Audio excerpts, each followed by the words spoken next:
Selamat malam saudara, Anda kembali menyaksikan Kompas Update bersama saya, Brian Jabli, di Kompas TV, independen, terpercaya. Saudara diduga melakukan korupsi dana bos salah satu SMP di Kabupaten Sukabumi, Jawa Barat, digeledah oleh tim penyidik Kejaksaan Negeri Kabupaten Sukabumi.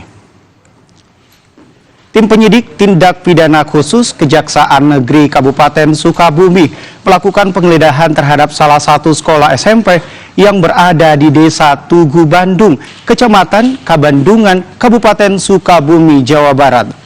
Dugaan kasus tindak pidana korupsi tersebut dilakukan dengan modus siswa fiktif pengajuan dana bos dan PIP kepada pemerintah dengan potensi kerugian mencapai 300 juta rupiah. Usai penggeledahan, tim penyidik membawa 1 koper dokumen dan 1 unit PC sebagai bukti pendukung kasus tersebut.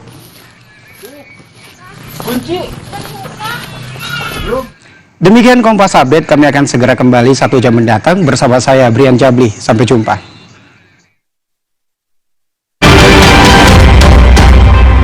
Kompas Update